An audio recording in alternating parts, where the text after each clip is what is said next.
Le 7 décembre 2022, j'avais publié une vidéo d'un tirage de cartes au sujet d'un pays d'Afrique, la République démocratique du Congo, souvent abrégée sous les initiales RDC. Cette vidéo et ce tirage de cartes était au sujet d'un massacre épouvantable qui avait eu lieu dans l'est du pays. Et je tentais de savoir si la situation allait s'améliorer. Les cartes sorties n'étaient pas du tout positives, malheureusement. Une spectatrice a vu cette vidéo récemment et m'a dit que malheureusement j'avais eu raison dans mon interprétation des cartes, et elle m'a demandé s'il était possible de faire à nouveau un tirage de cartes concernant la RDC, mais en essayant de se projeter à 10 ans, par exemple, pour voir si la situation à plus long terme va s'améliorer. Alors c'est d'accord, je vais faire un tirage de cartes en essayant d'interroger les cartes à 10 ans. Avant cela, pour les spectateurs et spectatrices qui connaîtraient mal la RDC, voici un petit point sur ce pays. Vous voyez ici une planisphère avec tout en haut l'Europe, au centre l'Afrique. Vous voyez où se situe la République démocratique du Congo. Alors à ne pas confondre avec le Congo tout court, qui est un pays voisin beaucoup plus petit et dont la capitale est Brazzaville, alors que pour la RDC, la République démocratique du Congo, la capitale est Kinshasa. Alors ce pays, la RDC, a des relations très mauvaises et très tendues avec l'un des deux petits pays qui sont à sa frontière est. Vous avez le Burundi et vous avez le Rwanda. Et les relations sont très mauvaises entre ces deux pays, entre la RDC et le Rwanda. Quoi d'autre? Eh bien, ce pays, outre sa superficie, on le voit, c'est un très grand pays, compte une population importante, puisque ce pays compte à peu près 110 millions d'habitants, à comparer avec les presque 70 millions de la France. Alors voici quelques articles récents sortis ce matin, que j'ai imprimé ce matin. On nous parle ici de la guerre à l'est de la RDC. On nous parle de médiateurs venus du Qatar, des médiateurs qataris, qui ont présenté un projet de paix à Kinshasa et au M23. Alors ce n'est qu'un projet de paix. Ça veut dire qu'il y a toujours malheureusement des violences et des combats à l'est du pays. Cet autre article nous dit « RDC, le président annonce des mesures face à la hausse des braquages et des violences à Kinshasa ». Kinshasa, c'est la capitale, je le rappelle, de la RDC. Donc il semble que ailleurs dans le pays, pas seulement à l'est, mais ailleurs dans le pays, et particulièrement donc dans la capitale, eh bien la situation ne soit pas terrible d'un point de vue sécuritaire. La sécurité ne règne pas. D'ailleurs, dans cet article, on nous disait que pour l'opposition au pouvoir en place, l'opposition dit le pouvoir en place est incapable de maintenir la paix et la sécurité. Alors, je ne sais pas si c'est vrai ou pas, est-ce que c'est exagéré ou non, je n'en sais rien, je ne vis pas dans ce pays, je vous rapporte juste les propos. Dans cet article-là, on nous parle de la fin de l'aide américaine à divers pays, dont la RDC. Démantèlement de l'USAID. À Kinshasa, les médecins cherchent à fuir la RDC. C'est vous dire si la situation est compliquée dans ce pays. L'article explique en effet que les structures de santé était maintenu entre autres grâce à cette aide, et maintenant que le robinet de cette aide a été fermé par l'oncle Sam, eh bien certains médecins ne voient plus l'intérêt de continuer à travailler dans ces hôpitaux parce que leur salaire ne suffit pas pour vivre. C'est vous dire si la situation est compliquée. Alors donc, concernant ce pays, la RDC, ce grand pays d'Afrique, avec un potentiel énorme, mais malheureusement qui est toujours sous l'emprise de violences et de conflits, Est-ce que la situation va s'améliorer si l'on se projette dans 10 ans? Je ne sais pas, j'interroge à ce sujet le tarot de Marseille.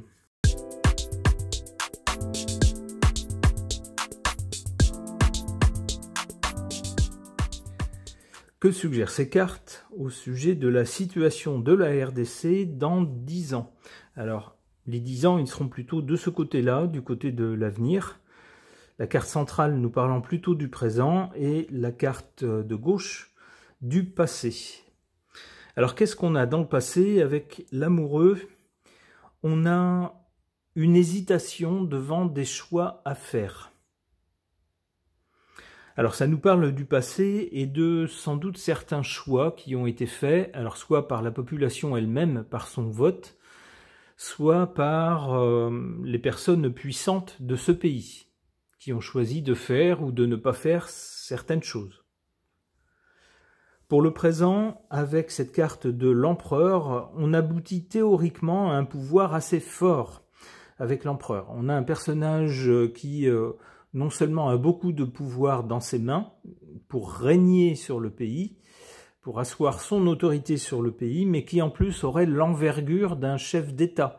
Alors je ne sais pas si c'est vrai ou pas, je ne sais pas quels sont les avis au sujet du chef d'État actuel. Je connais trop peu ce pays pour me prononcer, mais c'est ce que suggère cette carte. On a un pouvoir fort. Alors ça peut être en bien ou en mal, hein. Ça peut être en bien pour pouvoir maintenir un certain ordre, même s'il semble relatif dans ce pays. En mal, ça peut être un pouvoir despotique. Ce n'est pas à moi de juger.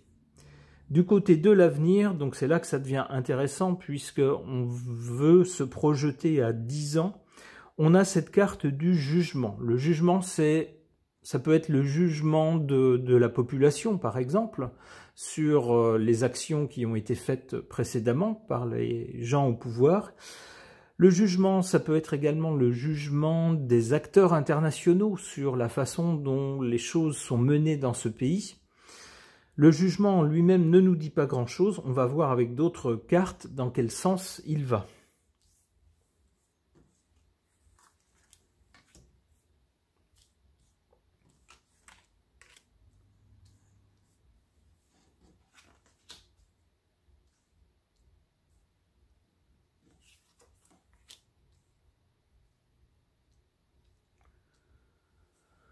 Bon, ce n'est pas une surprise, malheureusement, en carte défavorable ici, on a la carte du chariot qui est souvent associée à des choses assez viriles, assez costaudes, et puis en particulier soit à la police, soit aux forces de l'ordre, à des forces armées ou à des groupes armés. Ici, c'est en position défavorable.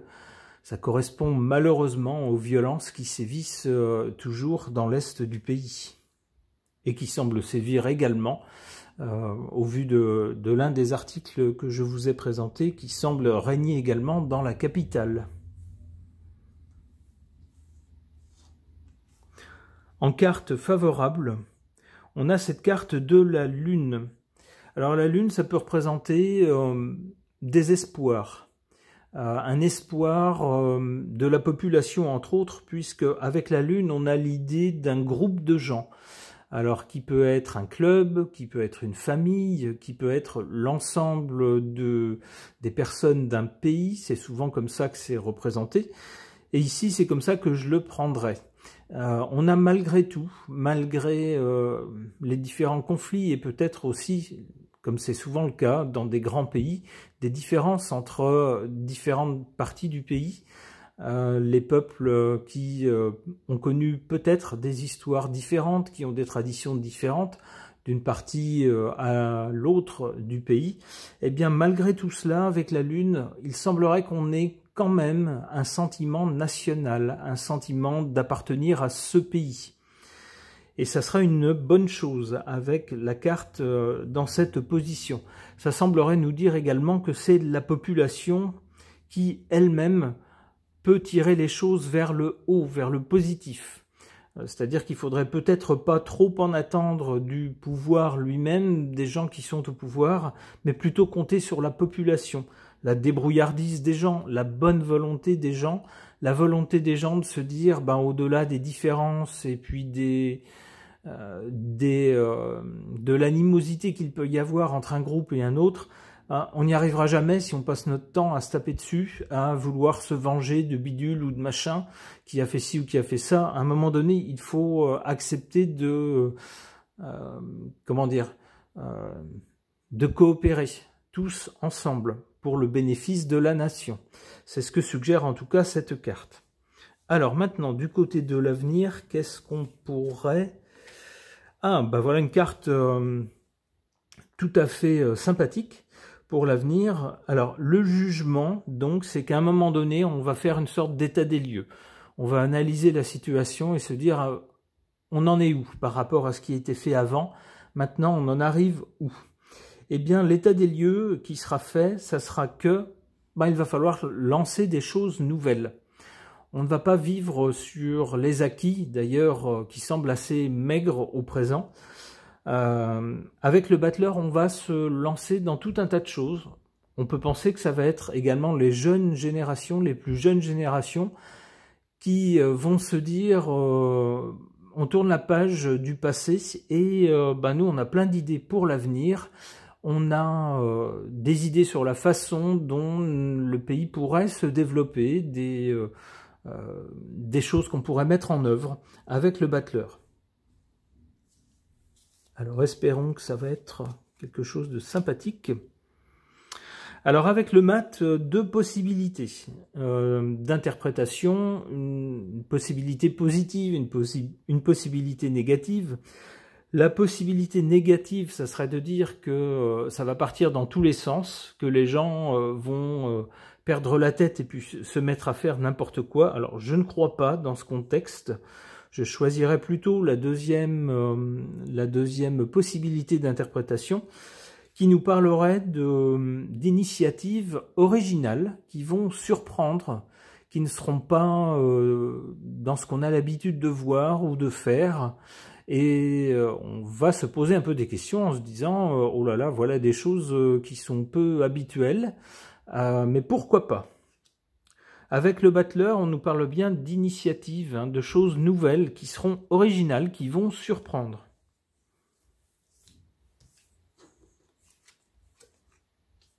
La force. Eh ben, je ne suis pas surpris. Il semblerait qu'à l'avenir, voilà, ce pays, après avoir fait le bilan de son passé, de ce qui se sera passé les années précédentes, choisira d'aller de l'avant d'un nouveau pied, en tentant des choses nouvelles, des choses qui vont surprendre, qui seront originales. Certains se diront « Oh là là, mais ils vont où dans ce pays ? Qu'est-ce que c'est que ces initiatives ?» Eh bien, finalement, on a la carte de la force.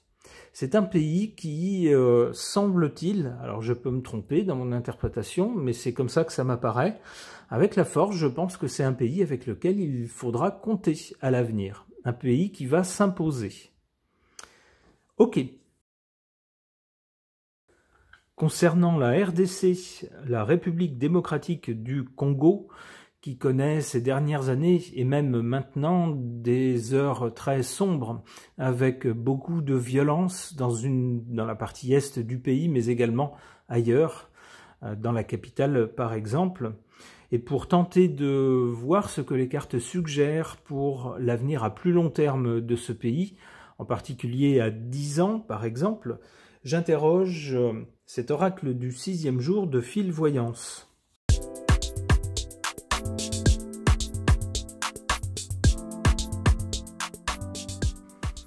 Alors, que suggèrent ces cartes au sujet de la RDC?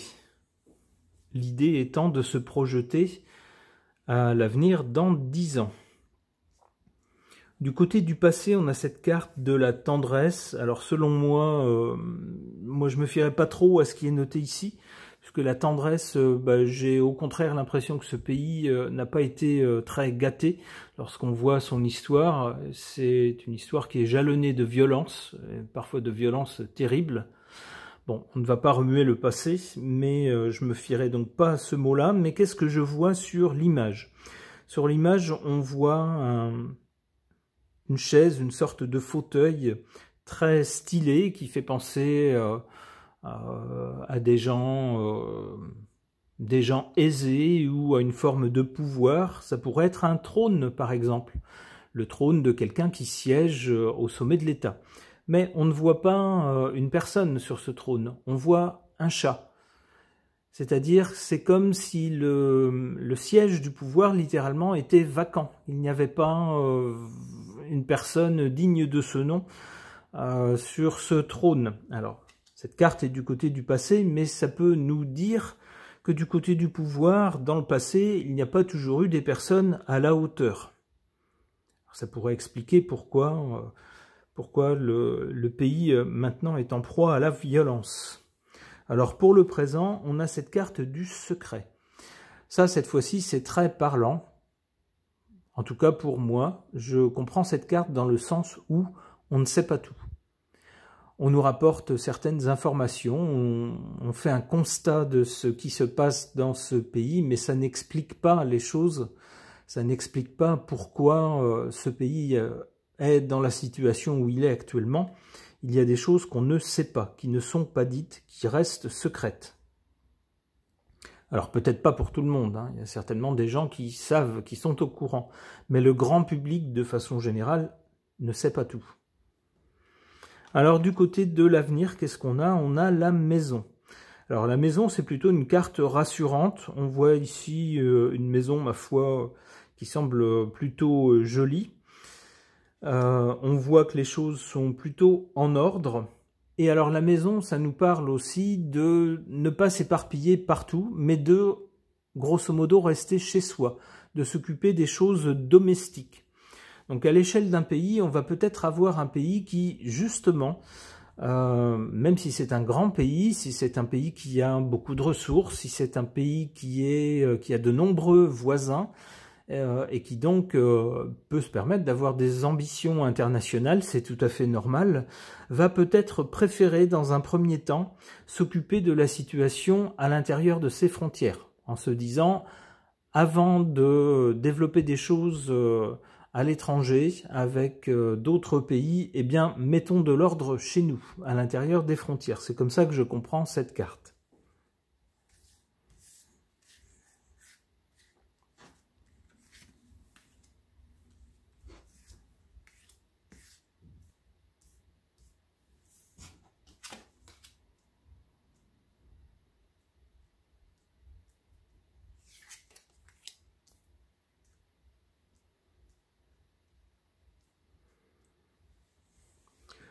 En carte défavorable pour ce pays, la vieillesse.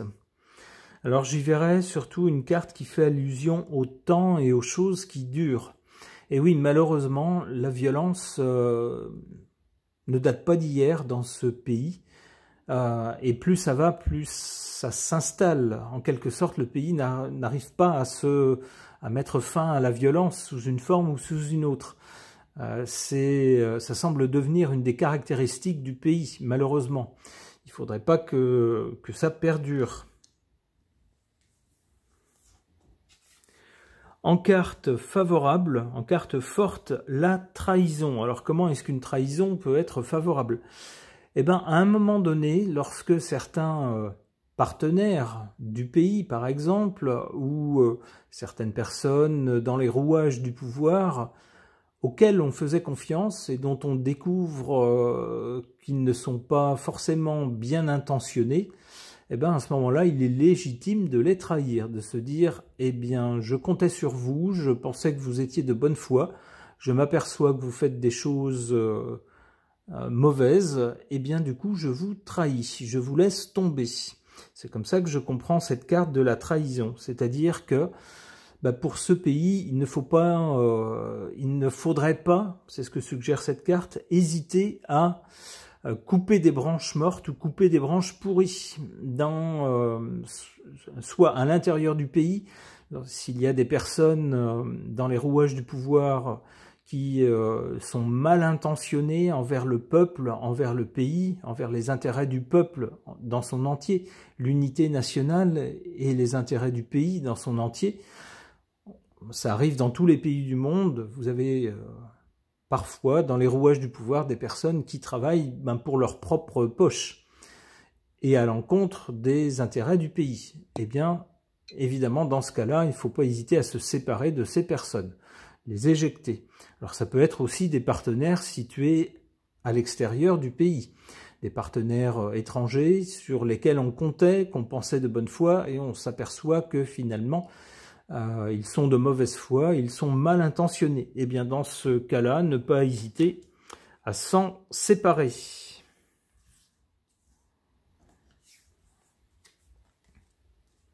Eh bien, voilà la meilleure carte du jeu, de ce jeu-là, qui arrive du côté de l'avenir. La carte du 6e jour avec cet œil protecteur, cet œil bleu qui éloigne tous les malheurs, qui éloigne la violence et qui attire le bon œil, qui attire la chance. Eh bien, voici cette carte qui arrive sur la carte de la maison. C'est-à-dire que ceux qui seront aux manettes du pays dans 10 ans auront, semble-t-il, la bonne idée de se dire, avant de se laisser aller à des ambitions internationales, faisons le ménage chez nous. Créons des conditions favorables à l'intérieur du pays. Des conditions favorables, c'est quoi? C'est d'abord la paix pour tout le monde, pour tous les citoyens du pays, peu importe leur race, leur religion, leur ethnie, etc. C'est un pays, on va créer des conditions de paix pour tout le monde et de sécurité pour tout le monde. Et avec cette décision, il semblerait que cette décision sera bien inspirée et qu'elle attirera la chance sur le pays. Sans doute les observateurs internationaux se diront c'était la bonne chose à faire. Alors on a ensuite cette carte de la destruction qui a priori n'est pas très sympathique. Alors il faut peut-être la modérer puisque il y a cette carte protectrice à côté. Peut-être va-t-on détruire des choses du passé qui ne convenaient plus, qui ne conviendront plus d'ici 10 ans, pour ensuite passer à autre chose, reconstruire quelque chose de meilleur. On va voir. Tentons avec une autre carte. Qu'est-ce que ça nous dit? Le soutien. On aura le soutien pour reconstruire des choses nouvelles, après avoir détruit des choses du passé qui ne seront plus adéquates, qui ne conviendront plus à 10 ans, on va dire, dans le futur. Il y aura des personnes bien intentionnées qui n'hésiteront pas à prêter main forte, à offrir un soutien amical, et cette fois-ci dénué de toute arrière-pensée, en se disant simplement qu'avec un pays de cette importance à l'avenir, eh bien, mieux vaut avoir à ses portes ou avoir comme partenaire un pays qui réussit, tout simplement. Bien sûr, on va souhaiter à toutes les personnes qui vivent dans ce pays, à tout le peuple de la RDC, alors dans sa diversité, quel qu'il soit, peu importe, on va lui souhaiter le meilleur, et le meilleur passant évidemment par la paix et la sécurité. Ce tirage est maintenant terminé. Merci de l'avoir suivi.